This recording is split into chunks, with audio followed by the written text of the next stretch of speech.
Welcome to Game of Roses. I'm Chad Kulchin. With me is a very special guest.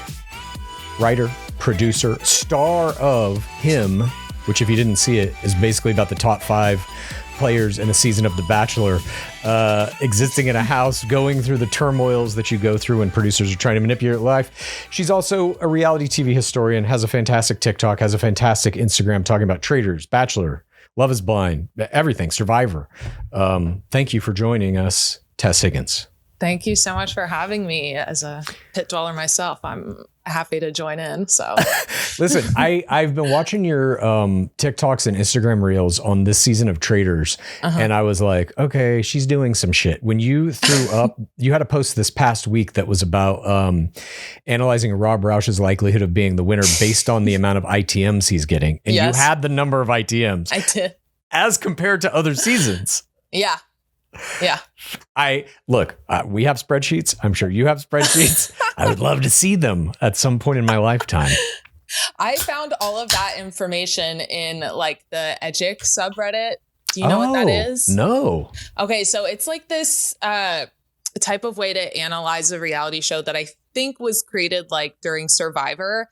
Okay. And it essentially breaks down the way that someone is portrayed over the course of an episode. So how much screen time do they get, and are they portrayed like as a complex personality in a positive way or a negative way? Are they like middle of the road? Are they under the radar? And then they kind of put all of that together to see who like your contenders might be in a show like this where people get eliminated, and then who is less likely. Interesting. And yeah, so it's really interesting to dive into because they do it for the Traitors, and a lot of it like helps things emerge that you might think like, oh, that doesn't make any sense. Like I remember when after the first 3 episodes, one of the charts that someone put up there had like Johnny highlighted as someone who might go far. I was like, really? Johnny? Like, I don't see that right now, but they were right. He's made it quite far. So yeah. I mean, Traitors has some interesting editing techniques in terms of what they don't show you. Yeah. And I think, very often on Traitors, I will always go back to Lord Ivar as like kind of a template really for how to play like a power floater where it doesn't even seem like you want to be on the show or that you even know a show is being made around you. And that's enough to march into the fucking finals and win the goddamn game. He was essentially absent from the edit except for a couple of times where he did something funny or weird. He was eating his beef Wellington or whatever, you know, and that was enough. And I just remember always looking at his edit and being like, he's going to win the fucking game because no one even knows he's in this show. Right. Yeah. That said, there have been some interesting editing techniques used on one Robert Rausch this season. And by the way, what we're doing here, ladies and gentlemen, is recapping episode 9 of Traitors season 4 US. We have both just watched it. I am more and more astounded by it at each time I see Rob Rausch. Lizzie and I just watched it on our Patreon, which if anybody out there wants to watch, you can just go to patreon.com/gameroses. Join us there. You can watch every episode with us. I would pause every time it would come to a decision that Rob Rausch was going to have to make and say, here's what you should do. Like the boxes, for example. I was like, pause. What he should do is choose one player every time, the same name, probably Tara Lipinski. Then he literally does it. And I'm just like, he's perfect. He's fucking perfect. He knows the game cold, like how to manipulate it. All right. Shall we dive into this? Let's do it. Okay. So portion 1 begins. We open with Eric and Rob. Of course, Rob has cliffhanged us with this opportunity. He's given Eric to become a traitor or die, basically. In this game, if you're presented in person and it's that choice, become a traitor or die, you must take it. Pilot Pete have to. Refused it, but it was only a paper offer. So we see this funny little scene where he's like, "What's up, bud? What's going on, bro?" The dude bro energy that is now in the turret is something we've never seen before. But it's also like, it's such a good energy for a traitor because I think really it throws everybody off. Nobody expects it. Yeah. He's playing like this kind of hardcore himbo role that I just think no one thinks he's a traitor. It's a very similar, I would say like Rob Rausch to me is kind of like the next iteration of a Tyler Cameron. I see it. Yeah. They're very similar in play style and tone.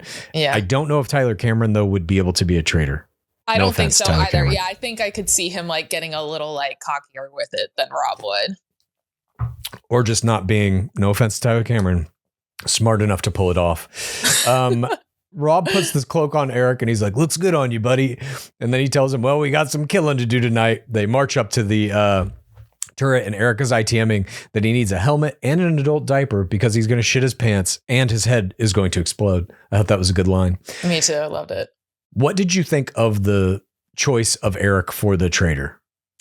I was surprised by that last week. Me too. I definitely thought it was going to be a guy because that makes the most sense since they hadn't, gotten a traitor guy out yet. And I think for my money, if I was one of the faithful, I'd be like, okay, well, we've gotten 3 women out. There has to be a guy in there. Interesting. And so I was thinking maybe Johnny, since the heat was already on him, but Eric was a little bit more of a chaotic pick and I'm intrigued by it. So yeah, I'm curious to see how it works out for them. Yeah. My choice would have been, if I was Rob Rausch, it would have been Dorinda. He already laid the groundwork for maybe can you imagine 3 housewives in that turret? Yeah. And that, like, there's a metagame kind of strategy there, which is, hey, think about what the producers would be doing. Right. And that is all based on the idea that it's subjective. The selection of traitors is like a choice being made for television to make the best television. And wouldn't that be an incredible thing to do?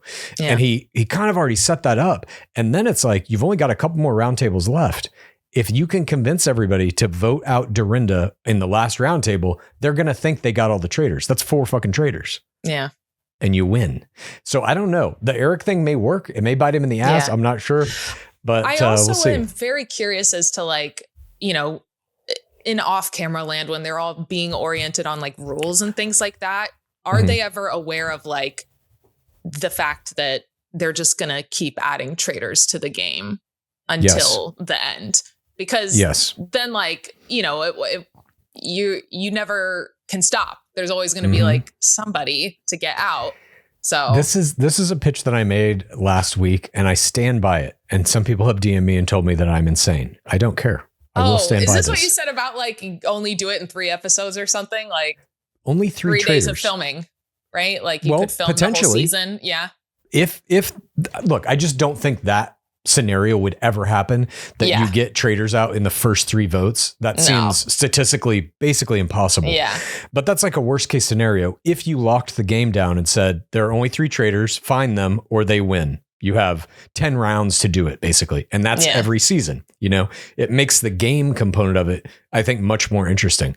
And in the case that you, let's say, knock out 3 traitors, 1, 2, 3, produce a TV show. That's your job. Yeah. Cut it to be give me 10 episodes still, but like make the intrigue interesting. I think they are now, unfortunately, locked into this like production and editing pattern. And like, they're going to try and make the events of the show conform to that instead of the other way around. And I just think that that's like, you get into this weird territory where it's like, well, okay, how many fucking traitors are they just going to keep hemorrhaging into this game? Yeah. Because it does feel like the first like half of each season feels like so strong and like fun and interesting. And then once they get to around this point where they start adding traitors, it's like a little less like unpredictable for me, at least. Totally. And what I was saying about locking it down with just 3 traitors, the converse can be true too. Like, let's say that you do a 10-round season as they're doing now, and people are picking off a traitor every round. Are you going to conscript 10 fucking traitors? Half the cast becomes traitors, So it's like both ways to do it, I guess, have like potential detrimental effect. Yeah. But I just think like in all sports, you want the like foundation of how the sport works. Football has 4 quarters, basketball has 4 quarters, baseball has 9 innings. You want that to be uniform in all cases so that you can see what players can do. Yeah. When the producers start being like, well, throw in a secret traitor. Now you can pick a different. We'll bring in somebody else halfway through the season. Right. You're just like, what the fuck's going on here? It's no like rhyme or reason. Introducing a second ball to soccer. Yes, exactly. Exactly. Nonetheless, We get this moment in the turret. Rob says, let's stick together, get to the end, keep it simple and logical. He says we have to survive 3 more roundtables. So he's giving us a little bit of a ticking clock here. And he thinks Johnny is going to be the next one voted out. Kristen has the shield, he tells Eric. And Rob thinks Natalie, Dorinda, and Steven are their options. They make their choice. Eric stamps the seal. And Rob ITMs that he liked Eric because he's smart. He sees him as an equal and he thinks they can win the game. We get morning, breakfast, group 1. Rob, Kristen, and Mark. They all come in, they sit down, and they agree they're all on Johnny because of Candace pushing Johnny to go to the shield. But it's like this idea of if you are interacted with in any way by a known traitor, you are also a traitor. Yeah. Is never right. In any season, it's never right. Except for the votes at the roundtable. That's when it comes into play. Right. Yeah. And nobody's looking at fucking Rob. It just like this episode, I felt like made it so clear to me, like how hard it must really be to be a faithful, especially when like things keep changing, because everything you think is evidence, like is never evidence. Like it's exactly. just, everything's a coincidence. And like, we have all the answers because we know who the traitors are, but I imagine when you're there, it must be very hard to be like, oh, that really matters, or that doesn't. Yeah. But you also have to, I think, especially at this point in the game, sometimes traders will come in with like brash play styles like Bob the Drag Queen. Yeah. That's occasionally it will happen. Those traders usually get found out pretty quickly. Quite early. Yeah. But you're now almost in the end of the game. Somebody's been there from the beginning as a traitor and you have never suspected them. You must now turn your eyes on whoever that may be. In this case, it's Rob. I think there's just like still in this game, it's a young game. The US show is only in season 4. I think people aren't like, it's not like Survivor where there are thousands of people that have spreadsheets and binders and analysis and all of that. Once that starts happening, I think it'll be, at least the civilian game will be a different game. I don't know that like any reality stars are wasting their time trying to like get into the granular details of like, well, he had 3 ITMs and she only had 2, but it could be, I don't know. It may boil down to that. Nonetheless, we see them talking about how it's going to be Johnny, and group 2 comes in. It's Eric and Tara. Eric ITMs, don't say anything, shove a croissant in my mouth and shut up. And Tara is like, I know Johnny's name came up, but it's hard for me. My gut is telling me no. Group 3 is Maura and Johnny. Maura is sad. Candace is gone. Johnny says one strategic thing he was thinking was how a traitor could be close to a faithful as a shield. And he feels like he got used by Candace, basically. And he knows the heat is on him now because of that. And he's trying to convince the group. Nothing to see here. And then Maura says she thought it would have been Rob that would get murdered because Candace voted for him twice. And then we go into portion 2. That's the only mention, at least in the edit, of anybody clocking that Candace voted for him twice. Yep. Yeah. To me, that's like, you're gone. It feels like so obvious, but I think he's just like, the social game is so good that he has with everyone that he's just established so much capital that it's like completely over everyone's heads.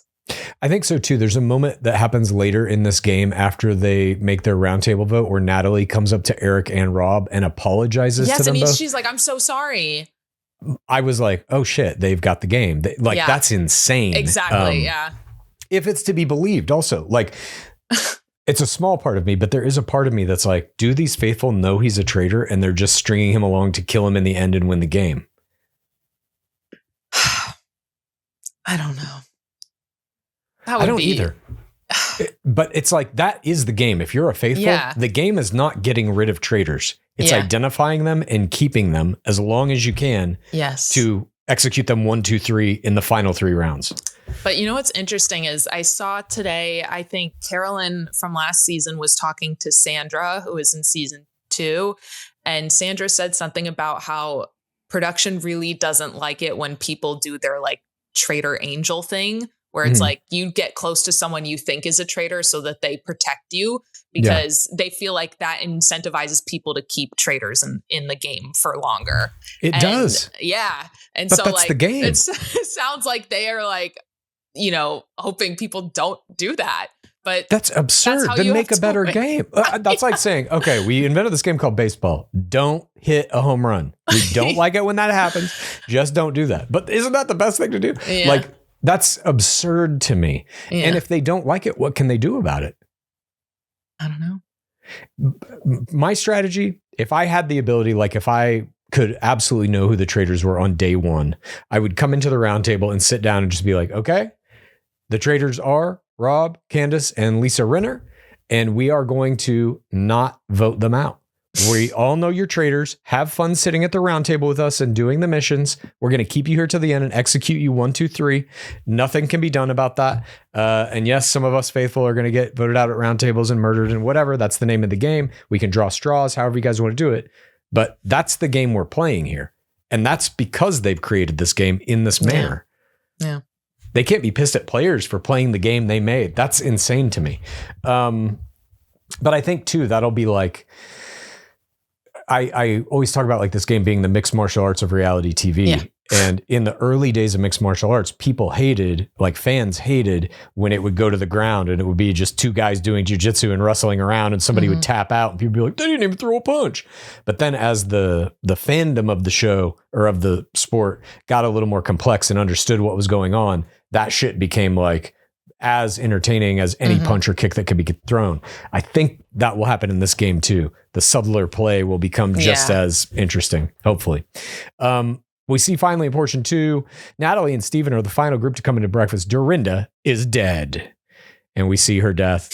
She's sad, but says curiosity kills the cat and she would have loved to have stayed, but the queen's got to get back to Bluestone Manor.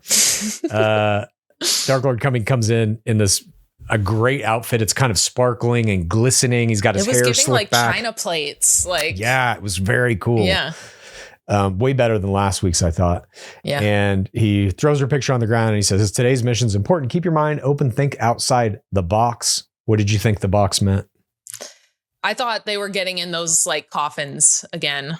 Me too. Like the Buried Alive season 2 scenario. Yeah. That's what I thought as well. But instead we see, we have a little bit of reality here where the players get to mill around the castle. And Mark pulls Steven and tells him, I'm 100% with you. Eric joins them. They all agree they're going to vote for Johnny. Steven ITMs that he's 100% on Johnny being a traitor.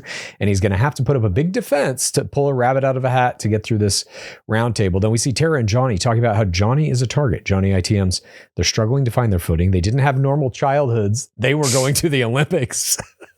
That was so good. Yeah, it's totally true. Like any Olympian really ties into what they're doing now because they're literally there at the Olympics. So, you know. Yeah, no, it's great. And it was like the casting of this show in many ways. I mean, they won Emmys for it, you know, starting on season 2 when it was all reality players and casting Johnny Weir and Terry Lipinski right as they're about to be doing Olympic coverage is just fucking genius and brilliant. I completely agree. Yeah. Unfortunately, these same people also cast Colton Underwood. Unfortunately, that too. Yeah. Yeah. So I guess you take the good and you take the bad. Yeah. They agree, both Johnny and Tara, that Steven is going to be their vote. And we see a flashback to when Candace was talking to Steven by herself. And that was this kind of suspicious moment. Again, you must be a traitor because a traitor looked at you. It just is never the right line of thinking. No. Tara ITMs that part of their strategy coming to the castle was to not let people know how close they are. So this is open gameplay speech, and it essentially outlines something that I have always talked about. If you know who's going into the game, you are going in as a team. Yes. They have very definitely talked about secret code to let the other one know if they're a traitor and that they'll help take them to the end. That's 100% happening here. She all but says it. I can promise you he's not a traitor. Like, yeah, exactly. The round table. Yeah, she knows. And I think like, I'll just say this, what I'm trying to do right now, if you are a player on any capacity getting a call to go into Traitors season 5, I know the calls are going out currently. Hit me up. I want to create a massive team to go in and control the game, essentially completely dominate it. And I think if you had about 5 people who all know each other and have some kind of secret code to let everyone know in that group who is a traitor, you will run the table. You will all be in it until the final episode, which is really what the prize is. We all know the money is immaterial. You can dominate it and get the most screen time possible. Hit me up, DM BachelorClues. We have Maura and Rob here, and Eric are talking about Johnny being the traitor. Eric ITMs that Rob is an eagle soaring across the sky in his crop top. I thought this was a funny moment. This was great, yes. Eric says it's hard to be normal around all these people now that he's a traitor. We then see Tara and Kristen talking. Tara says she feels like her rep is that her radar's off. She says she trusts Kristen, but she has strong gut feelings that it's Steven. Kristen says she doesn't think it's Steven. Kristen says, I'm going to be clear with you, Tara. You seem scared all the time, and I'm gravitating toward people with confidence. So she's kind of implying, I think it's you. And then Tara is like, no, I'm a faithful. And Tara ITMs, I need to come up with a new game plan. Are these the worst faithful we've ever seen? Yeah, it's like, because see, my thing is like in the real world, if someone's super nervous about something, you might think like, oh yeah, they're like hiding a secret or whatever, right? But in the game world, if someone's like super nervous, like my brain would be like, they're not going to make that person a traitor because they're going to give it away. So it can't be Tara. It has to be someone else. So like 100%. And the nervous behavior, generally speaking, of that type isn't usually traitor behavior. No. I agree. And I don't know. I mean, whatever. Like you're saying, we all know what is going on. Yeah. We know the truth of the matter. So we all think we're smarter than we probably are. But it's just, that's the thing too, is everyone keeps saying like, oh, Kristen's so smart. Kristen's so smart. We're sitting here like, oh, she hasn't made like any correct choices, but they still continue to think that. So like, they must think that like every argument she makes is sound in some way, or more sound than anybody else at least. Yeah. So. I mean, and that's a huge piece of the show is like what you're not seeing. Yeah. Probably speaks volumes, you know, I'm sure you've been watching Mark Ballas's TikToks and stuff. Of course. Yes. And it's like, oh, he was a legit player who was like a huge part of he was in discovering there. Shit, you know, and like, we don't see any of that in the edit. Portion 3 begins. It is the mission. We see Johnny telling his car that he's not combative, and he says he knows his name has been thrown around. He ITMs that he has nothing to lose. It's dangerous, but also empowering. They trek out to the woods, and there is Dark Lord coming in this astounding kind of blue robe with jewels on it. Perfect. Just looking fantastic. And he's surrounded by a bunch of these giant jack-in-the-box boxes.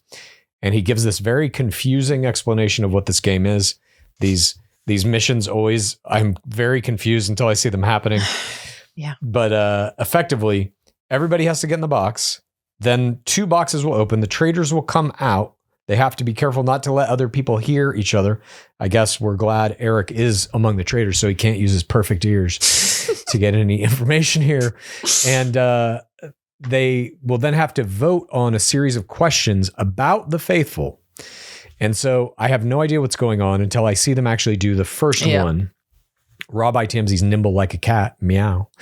And we see them come out. And the question is, who do the traitors think is most useful to them? They emerge. They vote for Tara Lipinski. And they all go back in the boxes. And the box is open. Everybody has voted for somebody. And for every match they get, they put $500 in the irrelevant prize pot. Then the next question is, who do the traitors think is the most manipulative? And Rob immediately is like, I got this. We're voting for Tara every time. Perfect. This is literally what you do. If the producers make a sloppy game, fuck them. You run the table on it. And that's what he does here. Yeah. This gives no information to anybody. Who cares about the $500? It also invalidates the stupidity of this prize money. I loved this play from him. It was... I mean, God, everything he did this game was probably my play of the game, but I'll give it to this play right here. What did you think of this? I loved this because I also think this challenge, like out of all the ones we've seen this season, probably like my least favorite. I think I just thought it was like a huge fail in the sense that, you know, it made me think of challenges in Survivor where they do something similar, where everyone has to kind of fill out their own little answers beforehand. And then you have to guess what everybody else said, like not just the traitors. Yeah. And that way it makes everyone's like responses that they give at first more genuine. And then I guess it would be less about like, oh, we're trying to figure out who the traitors are because it's useless. Like you're not going to get anything out of this challenge about who the traitors are. Yeah. But it could, if it's with everybody, then maybe you could like all start pointing fingers at different people. It could like create even more chaos. But I just thought the way it was set up just it was inevitable that it was going to be like a Tara sort of deal, So yeah, certainly I think that was like the best type of play you could have done. But like, I don't mind the general idea of like, everybody's going to have to write down names and vote, and then you're going to have to reveal your votes. That kind of general idea, I think, is good because there's information in it. Yes. Yeah, I agree with that. Yeah. It affects the roundtable in some way. Whereas like, go find a bunch of spray painted fucking rocks and toss them around is just like, what? Who gives a shit? What is happening here? The only information that anybody got out of that game is all fake information about, oh, Lisa Rinna dropped a fucking rock in his box. And it's like, so did like 3 other people. Yeah. Nonetheless, we see them go through this series of questions and answers, and eventually everybody kind of gets hip to what's going on, and they all agree we're going to all vote for Tara on this next one. And then Tara and fucking Johnny Weir don't. They vote against the group. And I was like, what in the hell is going on? Yeah, that was odd. I don't know. I mean, I guess there's this idea of like, we have to like play the game as it is. Like if they're just being like very pure about it, but like even that is... It's also just bad strategy. Like, I get what they're doing. They're basically saying like, fuck it, we're faithful and we're true friends and we're just going to be who we are. They've almost accepted that they are going to be eliminated from the game already, you know? And that is, to me, it's just like, whether you're a traitor or a faithful, it's just bad play. And I think if you're a faithful, you don't want bad players on your team because they fuck shit up for you, Yeah. They're essentially signing their own death warrant here. It's very, if you go down, I'm going down too. Like holding hands, which. Dark Coming tells them, okay, one last thing. The traitors have to come out and put 4 players on a short list for murder. Rob correctly again says we're not putting any of our names on this list. That was perfect. Absolutely. If you are a traitor in this game, you never put your name on a list. You never get in the coffin. You are never in a position where any information can be gleaned from that. Mm-hmm. And so he correctly identifies this here. We've seen in other seasons. Was it Parvati put herself in the coffin or in the grave or something? We've seen traitors put themselves on the list before. Yeah, definitely. Or who was it last season? It was, I think. But that was like why they ended up voting Sierra out, was because she was like in one of the coffins, and they were like, well, there has to have been a traitor in one of the coffins. Exactly. If you are on a list, eventually they go through the whole list and you're fucked. Yeah. So it's like, you can never put yourself on a list. Rob identifies that again perfectly here. He even tells Eric, he's like, I got this. We're not putting ourselves on the list.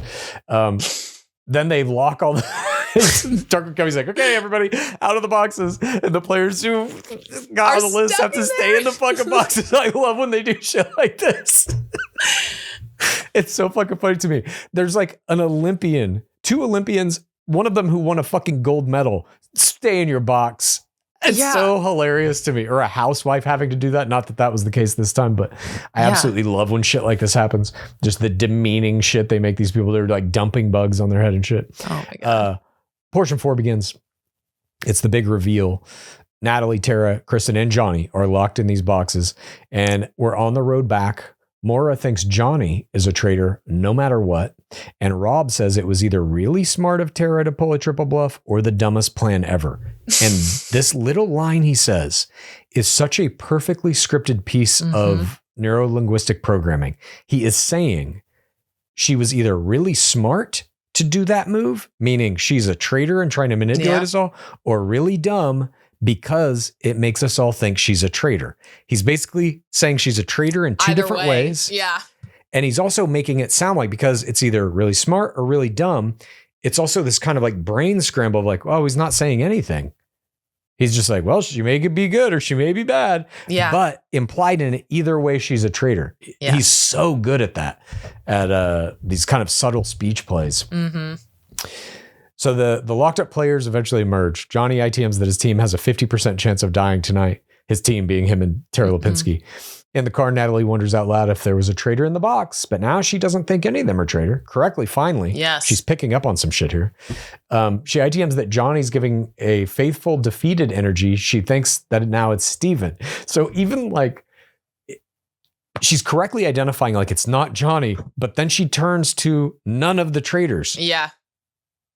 Absolutely incredible. Back at the castle, Mark thinks if it is Johnny, it was an interesting play to do Terra, Terra, Terra. The other players see them hugging and walking arm in arm. This is like, you just, in Traitors, in my opinion, you never want to be part of a smaller group within the larger group. Even something like this, where it's a group of two, but they're all over each other, hugging and walking around. It's like you're drawing attention to yourself and you're isolating yourself from the larger group of faithfuls. And it's like, that's never going to work. It's always suspicious. Yeah. Making like team names and shit, I think, is a bad idea too, generally speaking. Gabby Windy survived it, but like her other two teammates didn't. Yeah, no. Yeah. We then see Mark ITMing that all roads are pointing to Johnny. He might have Tara in his back pocket. So again, guilty through association, even though neither of them are traitors. Natalie brings in Rob and Mark and tells them she trusts them. Kristen comes in. She's like, I trust you too. Natalie tells them that Steven is suspicious to her and the coins Lisa gave him at the rock challenge is suspicious. It's like, what coins? There were no coins in that. It was literally spray painted rocks. Yeah. So even that she's off on. I'm like, what is going on? Natalie is like, I know that the gamers, like they get kind of the rep they have when they come into the game immediately is like, too smart. They're going to figure us out. We have to kick them off. Natalie is proving that should not be the case, in my opinion. Yeah. And it's a bummer because she's like one of my favorite Survivor winners. Like I really love her season. Yeah. And she's a powerhouse on it. Like her whole arc is like getting revenge on her sister who was voted out first. Yeah. And so I'm like, no, Natalie, like what's happening here? My only hope is that she like knows it's Rob and is like playing everybody, but I also don't think that's what's happening. So I don't think so either, because like, it's hard to say what they would put in an edit, but I think if you are a player who's like identifying traitors and keeping that secret, I think you let us know. Yeah. Yeah. You're probably saying it in your ITMs. You're probably like, look, here's the game I'm playing. I think it's these traitors. I'm going to keep them around. And, you know, they would probably cut that into the edit, I think, but maybe they wouldn't. Maybe they're keeping that a secret from us so that it seems like Rob is like running the table, and then all of a sudden the traitors or the faithful are going to pounce on him. I literally don't know. I wonder too if there's this thing that comes with being a gamer, like from a Survivor or a Big Brother, where there's so many other like elements at play of like the starvation and the only one set of clothes and 100%. The no sleep. And now you get to wear whatever you want and you get to go to sleep at the airport hotel in Scotland every night. And there's probably a benefit to playing with other people who are crashing out on 30 days of no food and no sleep.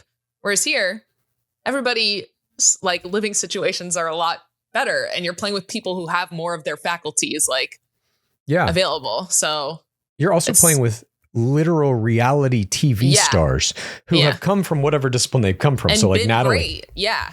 Yeah, exactly. In most cases, champions or leads of whatever their show was or whatever. But like, you know, housewives, I think they understand how to kind of manufacture a performance that demands they are the main character of a scene. That's like their real strength, I think, in this game. Survivor players, I think, are like, they have a variety of like really helpful tools in this game. Detection of deception is one of them. The stamina thing, though, like you're saying, physical stamina is not really a part of Traitors. No. And that was a huge part of Natalie's game. Like when she played Survivor was like stamina and being super physically great at all those challenges, which don't mean shit here. So exactly. I mean, you can use those kind of talents or whatever in some of the challenges. And maybe that gets you a little more cred with the group that it's like, well, they're putting money in the pot, but it's like, they don't really give a fuck about that. No. It's like a fiction that matters at all.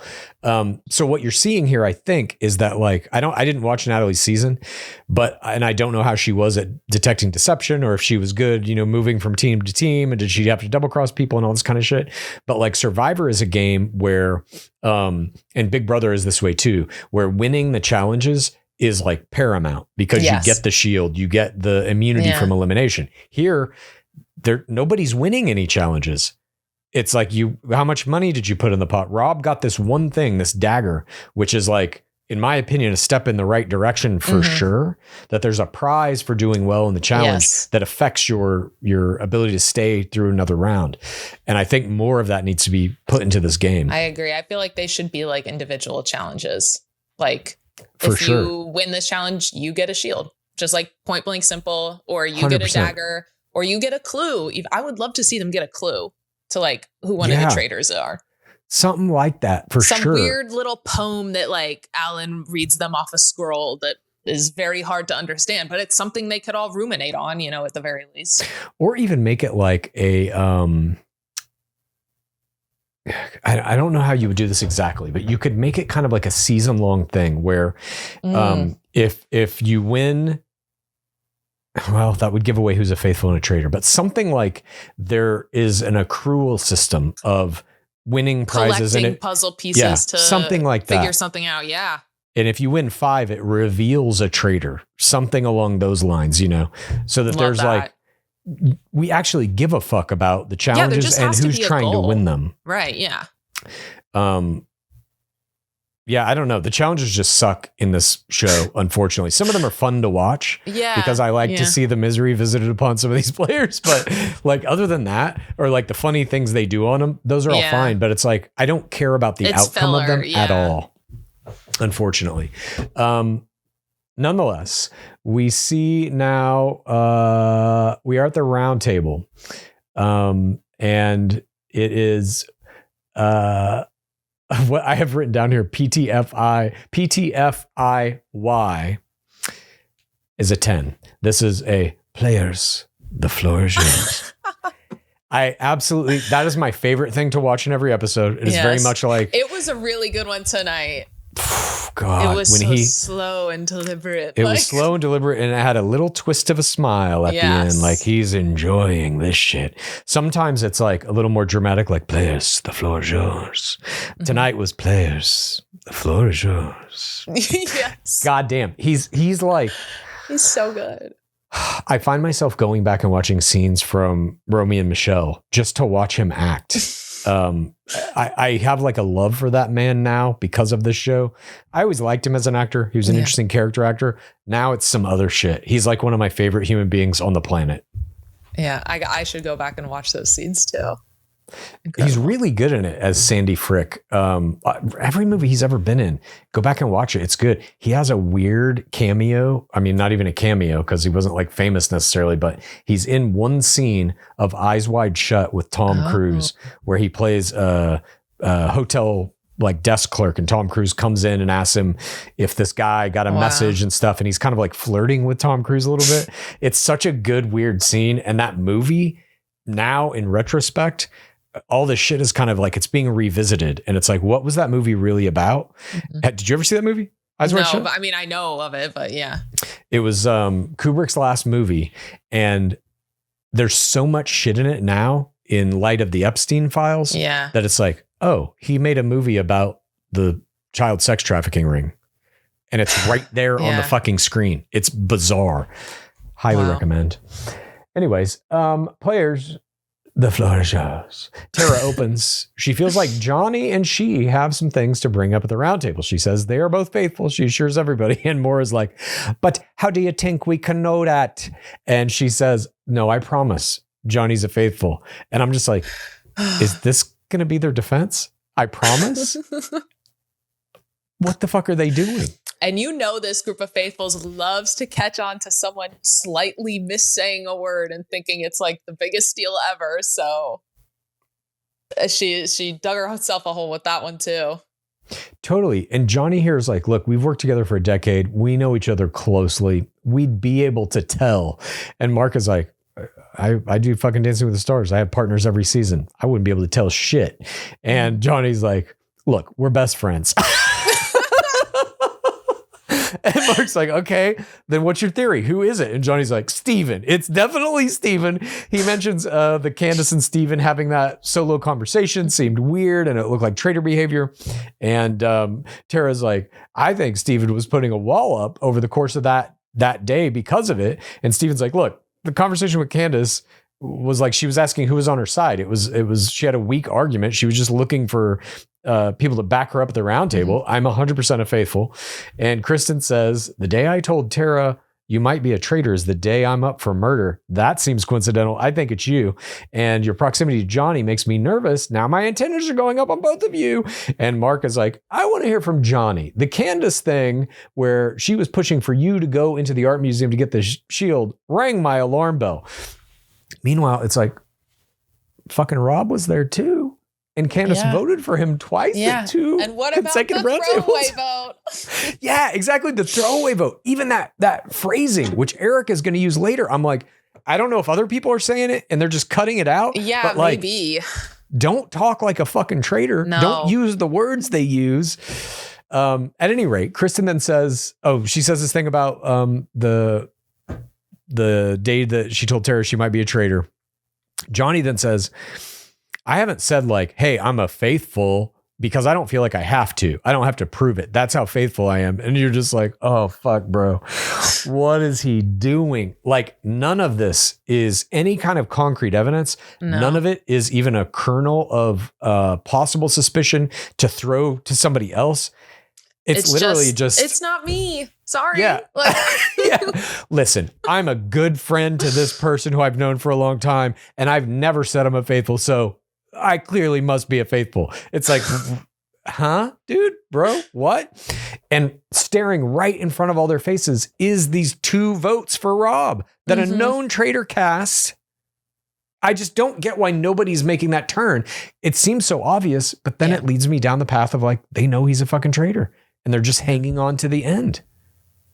Is that possible? Yeah. I don't know. I mean, have you seen like some of the things that like Kristen Kish posted last week where she was... No, I saw the thing where she was like getting made fun of for how she cut that bread and put the butter on. I saw that, which was fucking hilarious, but I haven't seen anything she said this week. So I don't have it up in front of me, so I can't completely remember exactly what it was, but it was like a slide post, I think, on her Instagram where she had like a lot of like notes written on it about her experience and like her strategy. And there was like this one like vague statement that was something along the lines of like, get on the side of people who have power, more on that to come. Interesting. Which is made me think like, oh, does she know? And it's just like not throwing suspicion on him to hopefully last longer. But if she gets murdered after this episode, then maybe we'll never know. I don't know. Yeah, that's pretty interesting. I mean, it's hard to say what you would do in any of these situations. Yeah. And I'm always looking for plays and like ways to manipulate the game to kind of turn it inside out, because I think there are a lot of holes in terms of game design in the way they make this show that I think could be very easily exploited. Whether that is allowable by the producers or whatever, I don't know. I don't know if people have tried some of these things and the producers are like, you can't fucking do that. Yeah. But I would literally do kind of what Colton did to Lisa Rinna, just in a little more of a subtle way. I wouldn't say that I'm going to, what do you say? I'm going to kidnap you or whatever he fucking said.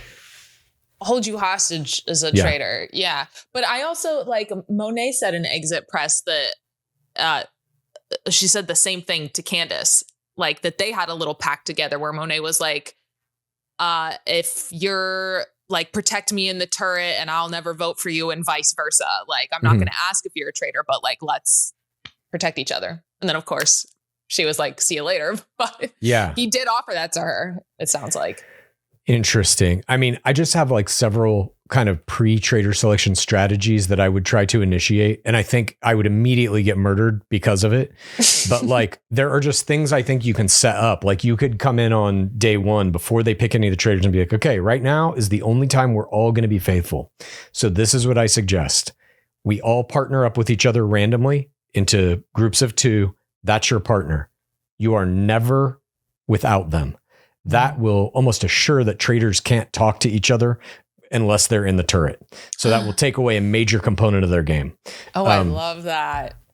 But then it's just like, if that works, that's in every season and they're fucked now. And so like, will the producers even allow it? Like no more buddy system. Like, Yeah, exactly. I just don't know. And I have a lot of strategies to that end that you could initiate before traitor selection, where everybody would be obligated to do it. Yeah, you're on the same page because you don't know yet. Yeah. And anybody who says no to it well, fuck you, you're out. Whether you're a traitor or not, fuck you, you're out, you know? Yeah. At any rate, I'm always curious about like how much producers are actually telling people you can't do that. Yeah. Or are they like hands off? I don't know. Nonetheless, we see here that Johnny does this thing where he's like, I don't have to say I'm a faithful because I am a faithful. And then he says, I like it when the good guy wins. That's just my character.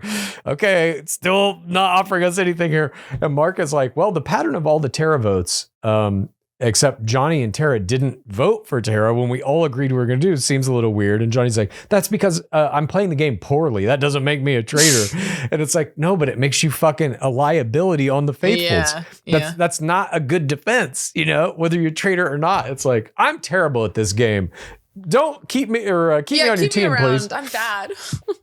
Yeah, I will fuck you over in one way or another, but please let me stay. Natalie says she thinks it's Steven because of the Lisa's Gold Rocks thing. And Steven's like, that it's completely random. He doesn't say here that other people gave him rocks too, which I thought he should have. I mean, the only thing that he had like that did make sense was that like people clocked him alone with Candace. And like, yes, that's something to clock. But like she was in there alone with Rob too. And so it's like, yes, like we're noticing one thing. Why aren't we noticing the other thing? Yeah, totally. Absolutely. I also think like, I don't know why. Oh, because you're talking about Rob being alone. And I flash back to when he got the cards out of the, out of the wall for the fireplace burning. And that's part of the partner thing. He wouldn't have been able to do that unless by like a statistical improbability, 2 traitors are selected that did randomly pair as partners. Then you might be a little fucked, but not any more fucked than you are like normally, you know? Yeah. Yeah. But, oh shit. Now I forgot what I was going to say. Some other weird game. Oh, when you think murder in plain sight is happening, if you're a faithful, you basically just say to the faithfuls, here's what we're going to do tonight. Murder in plain sight is probably going down. It's round 3 or 4 or whatever. Mm-hmm. All of us are going to go in and sit stone still and say nothing. Just sit in a chair like a fucking statue. Bad TV maybe, but they ain't going to be able to kill any one of us because they're going to have to do that behavior too, or they're a traitor. Right. Period. Yeah. So there are like these things that you could do if you're really interested in winning this game that would totally shatter the game. But are producers going to allow that? Yeah. I don't know. I feel like they would probably be like, no, you have to do something, start talking or like, or what? I don't know. I don't know or what, but kick us all off then. You ain't got no show. I just think because there's so much of this game is based on behavioral patterns and interactions. If you eliminate behavior and interactions, it's like the traitors can't do stuff. Yeah. Anyways, we see Steven trying to say, oh, it was completely random. Natalie's like, you're being fake. And he says, you're barking up the wrong tree. And he then flips on her basically. And it's like those ego plays of, I think you're a traitor. Well, fuck you. Then I think you're a traitor. Lisa Rinna did that to Colton. And it like all but guarantees people now think you're a traitor. And I'm just like, what is he fucking doing? Yeah. You can't have ego play in this game. You cannot do it. Yeah. It fucks you every time. Sandra versus Janelle, I think, in season 2, where they were like, you're a fucking traitor. You're a fucking. It was just that back and forth for like 30 seconds doing that. Yes. There's a thing that happens in this game sometimes where a traitor accusation will be taken personally, like that you think it means the person is a bad person or something, and it gets super heated. And on this season, maybe more than any other, because you have seen some real animosity, like between Ron Funches and Dorinda. Yes. I'm sure you followed all that stuff where he's essentially accusing her of saying racist shit to him. Yeah. Do you think at the reunion that will be addressed at all? I would guess not, because if it's not in the show, then why would they want to, because I also think too, they're protecting Dorinda because 100% she's Bravo queen, peacock girly, they don't want her to look worse, I think. But did you see Ron Funches went on some podcast, and I saw a clip of it on TikTok where they were like, are you scared to go to the reunion? He's like, no. Oh no. He was like, I want to roast everybody. Yeah. He's like, I know shit about them now. I've looked at their social media. So that to me was kind of like, he might be going in there fucking aiming for her. Yeah. And if he does, I would like to see it. So, well, let me ask you, I mean, you're a Bachelor historian, researcher, academic, whatever, however you want to position it, maniac, similar to how we are here at Game of Roses. This season of Traitors is the first time that I have gotten the feeling like, oh, they're pieces of shit, the producers, just like Bachelor, that they're going to sweep certain things under the rug, not address them at all. The fact that they cast a fucking stalker, not only a stalker, someone who stalked his co-star on a reality show. That's an important point that a lot of people like are neglecting, like when they bring it up, that it has to do everything with the show. So yes. He forms strange relationships with people on reality shows. That's what he has proven. Criminal relationships in that case. And now they're just throwing him back in this fucking mix. They're not going to touch that. No. Because it's their fault.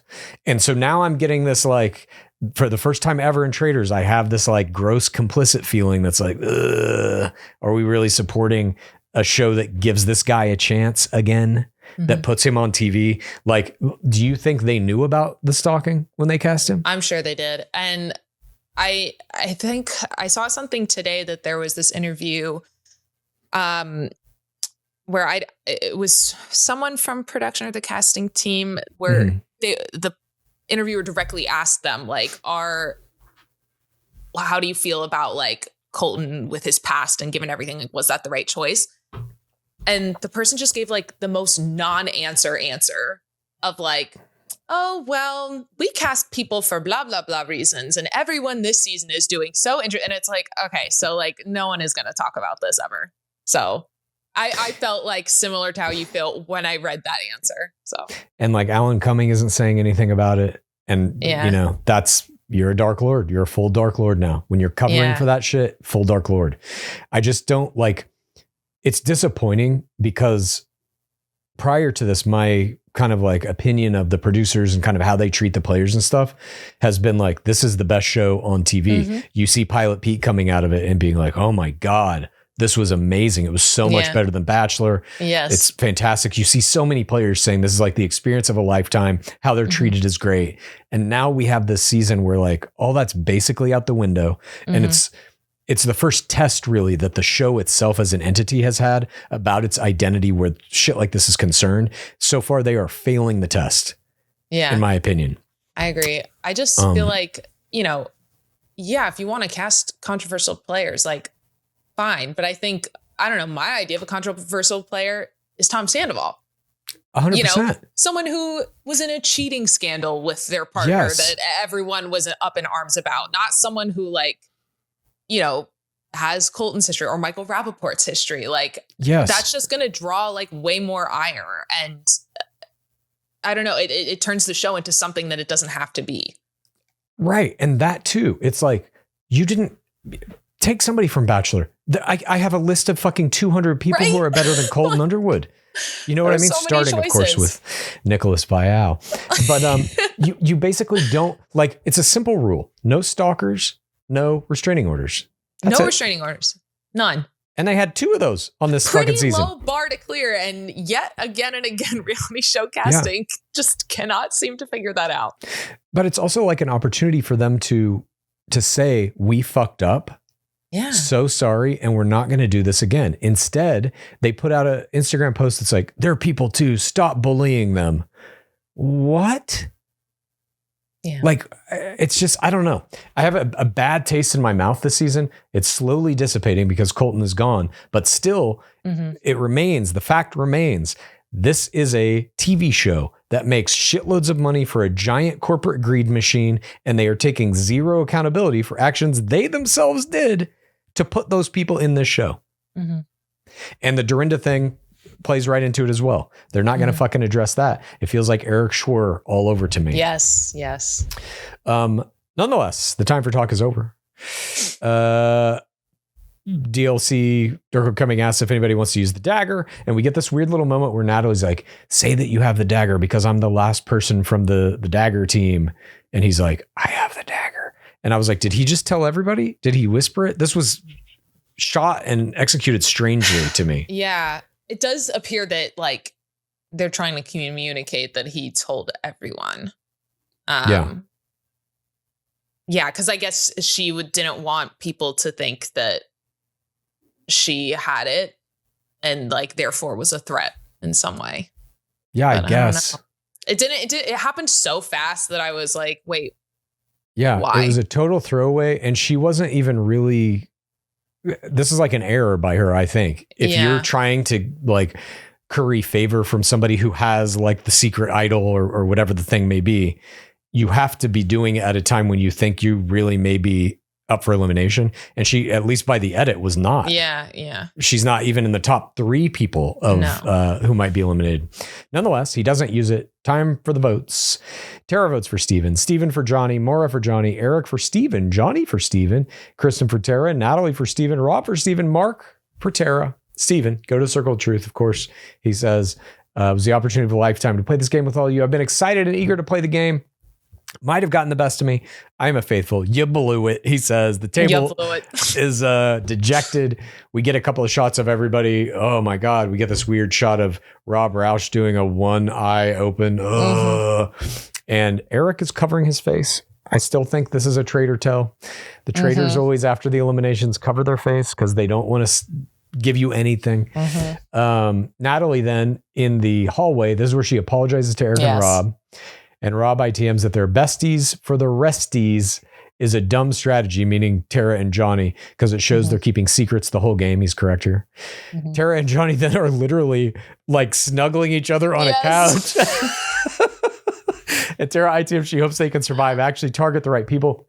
Eric then tells Maura and Kristen in this little thing that they're talking about who they think it is. And Kristen comes to Eric and says, well, you didn't have a lot of stuff to say today, and your acting is looking suspicious to me. This is always a bad move to come directly at a traitor like this. It just never is going to end well for you. And Eric is like, no, I usually say my stuff at the end of roundtables, but I was confused and everybody was making me think different things. His acting here is terrible. She's seeing right through it. And she's like, at some point you have to have your own opinion, but it feels like you're hiding. He's floundering. He ITMs that Kristen is looking scary right now. And Eric tells her that he doesn't want to send faithfuls home. Kristen's like, well, you did tonight. And she ITMs that she hasn't learned much at the round table, except for how much Eric wasn't saying anything. She's picking out these nuances, has this gut reaction to him. She's going to say what she needs to say. And she tells Mark that she doesn't trust Eric. She tells Rob that Eric has no opinion. It's becoming too much. And she goes, if I'm murdered tomorrow, look at Eric. And now we see the traitors in the turret, and they have this conversation where they basically narrow it down to Natalie, Kristen, Tara, or Johnny. They're doing their strategizing. And DLC tells us that the shortlisted players are going to meet their fate in a wicked way. They're going to go to this little pedestal that has a jack in the box, turn the crank, and if it pops out a traitor out of the jack in the box, they get murdered. And so we don't know who it's going to be. Who do you think they selected here? I do think it's Kristen, just because I feel like they are going to want to keep Tara and Johnny because there's already 100%. So much mess around them right now. And Natalie also really trusts Rob. So she fucking apologized to them both audibly and to their faces. I was like, they got her wrapped up. Yeah. The Johnny and Tara Lipinski thing is going to take care of itself. They only need to make it through 3 more roundtables. Kristen is like, Rob correctly identifies it. He's like, that might bring some heat on you that you're going to have to deflect. But in my opinion, it's better to have some suspicion than it is to have somebody at a round table being like, you're a fucking traitor. Yes. That's like way harder to overcome, in my opinion. And like Eric's kind of in a tough spot, but like, I think the best choice is to get rid of her. I think so too. So we'll see next episode. But that wraps up episode 9. Thank you so much for joining me. Oh my gosh. Thank you so much. Please. It was my pleasure. Yes. What are your, if I may ask one final question, what are your overall thoughts on this season in terms of where it ranks among the first 4 US seasons? Ooh, I don't know. I mean, this was probably my favorite like group of traitors that they've had so far, like the original 3, like the Lisa, Candace, and Rob, just because it was the first one that felt like different than the pattern that we've had so far, where it's like, you know, one miscellaneous person, one big brother person, like one survivor person. Like it was feeling a little repetitive. So I really liked that they did something totally different. And so those first like couple episodes, I was like all in. I was having a blast. And I think it like a lot of it has to do with Lisa. Like, I think she's just so watchable, and oh my God. Yes. It was incredible work. But where we're at now, I don't know.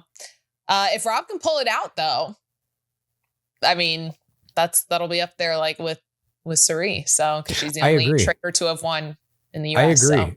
And I think like Cirie's late game play, I'll never forget her kicking Ari out when it was down to 3 players. And she was like, crazy. Bye, bitch.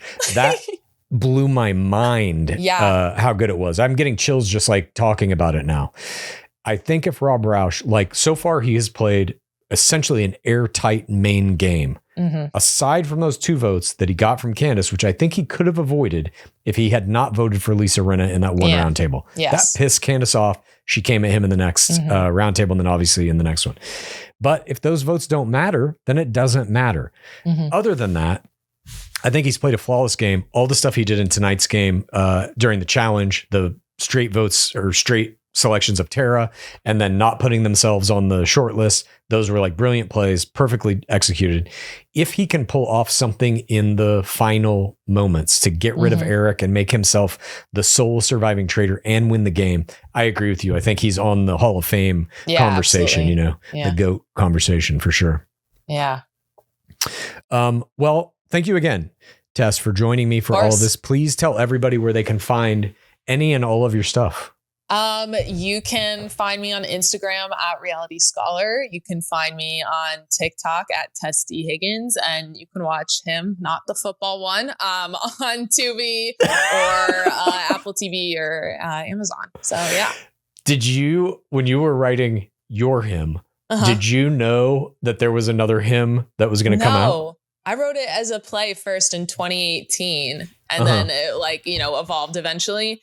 And I remember like when we were with our distributor, you had to like get a title report done by like a third party. And I remember seeing that come up. It was like him, Universal, like Jordan Peele. And I was like, oh, that's interesting. I haven't seen anything about that, but it was in this report and our distributor didn't seem to care about it at all. And then there it was. There was a funny time where the Google AI meshed both of our things together. So it was like our poster with their synopsis. So that was like a fun, like 2 weeks when that happened. There are similarities in them in one way or another. Your movie is kind of about a cult type thing, and that movie's about the NFL as a satanic cult. There's like, some implied overlap, I suppose. So that was a fun time. But I filed my copyright first, so. Oh, nice. Congratulations. Yeah. Well, thanks once again for joining me, and thank you all for joining us tonight. You can watch all of our Traitors coverage as well on patreon.com/Game of Roses. Hope to see you all there. Please rate this podcast. Please review this podcast. Please get a friend to listen to us, and then please rate this podcast. Please review this podcast.